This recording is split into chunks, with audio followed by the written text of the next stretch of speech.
तो मुझे ये बताओ कि श्रावक श्राविका के जीवन में भगवान की कम से कम एक जिन बिंब तो भराने का हमको कहा गया है, बराबर।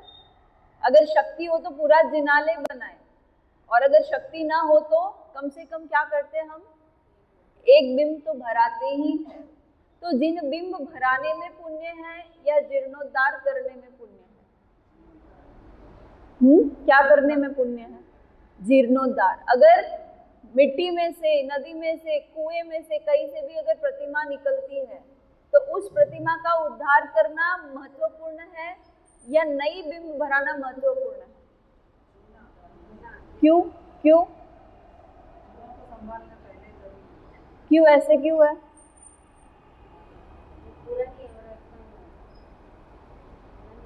पुरानी होने से उसकी महत्वता इतनी बड़ी क्यों? हाँ, जिस प्रतिमा की पूजा अर्चना ज्यादा हुई है उस प्रतिमा की महत्वता ज्यादा है। समझो कि आज एक नई प्रतिमा आई मंदिर के अंदर, और एक मंदिर जो में अंदर चंद्रबाबू दादा, नीचे वाले जो है वो 100 साल से भी पुराने अधिक है और ऊपर वाले नए हैं, तो भक्ति भाव कहाँ ज्यादा आएंगे? क्यों? क्योंकि वो प्रतिमा के अंदर इतने समय से पूजा पाठ मंत्र आदि का उच्चारण होने से उस प्रतिमा के अंदर एक ऊर्जा समावेश हो चुकी है। तो इसलिए हम क्या करते हैं, सहज ही प्राचीन प्रतिमाओं के प्रति ज्यादा हमारा कनेक्शन होता है, हमें भाव ज्यादा वहां आते हैं। और कहा भी गया है कि एक जिनालय बनाने में जितना पुण्य है उससे 100 गुना ज्यादा पुण्य पुराने मंदिर का जीर्णोद्धार करने से है। एक नया मंदिर बनाने की ताकत हो आपके एक पूरे जीवन काल में, आप एक मंदिर भी बना दो तो धन्य बात है।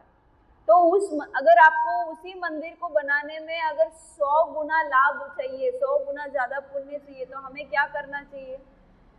जीर्णोद्धार की जिम्मेदारी लेनी चाहिए। क्योंकि जीर्णोद्धार करने से क्या होगा, प्राचीन प्रतिमा की सुरक्षा होगी, और प्राचीन प्रतिमा की सुरक्षा होने से क्या होगा, जैसे उसकी पूजा पाठ शुरू हो जाएगी तो हमारे भक्ति भाव ज्यादा बढ़ेंगे। आप देखो संकेश्वर के अंदर जो है प्रतिमा कितनी प्राचीन है, कितनी प्राचीन है? 324 में पूजी जाने वाली प्रतिमा है ये। गए 24 में दामोदर तीर्थंकर के पास कौन से श्रावक ने बनाई थी? हाँ, आषाढ़ी श्रावक ने उस प्रतिमा का बिंब भरवाया था, और वो भी बालू रेत से बनी हुई प्रतिमा है।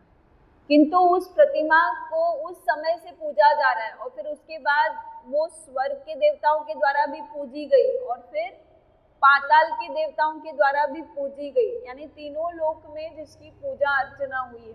और अब हमारे पास बोलते हैं कि 22वें नेमिनाथ प्रभु के समय से अब हमारे पास यहाँ मध्य लोक में भरत क्षेत्र में ये प्रतिमा हमको मिली है ना। किसने अट्ठम किया था? कृष्ण महाराजा ने अट्ठम किया, और उनके अट्ठम के तप के प्रभाव से धर्मेंद्र देव ने उनको क्या किया, ये प्रतिमा प्रदान की, ताकि उनके जो सैनिक थे उनको, उनके ऊपर जरासंध ने जो जरा विद्या की थी तो वो सब कैसे हो गए थे? मृत हो गए थे, बेहोश हो गए थे। और जैसे ही प्रभु के पक्षाल का जल छिड़का तो क्या हुआ, वे वापस सचेत हो गए। तो इतनी शक्ति होती है प्राचीन प्रतिमाओं के अंदर। तो अभी 22वें नेमिनाथ प्रभु अभी हुए 22वें तीर्थंकर, किंतु गए 24 में दामोदर तीर्थंकर 9वें तीर्थंकर थे। तो सोचो उस समय से उस प्रतिमा की पूजा अर्चना की तो उस प्रतिमा में कितनी शक्ति केंद्रित हो गई, कितनी शक्ति समाहित हो गई, कि जिससे अनेक चमत्कार होते आए और होते भी रहेंगे।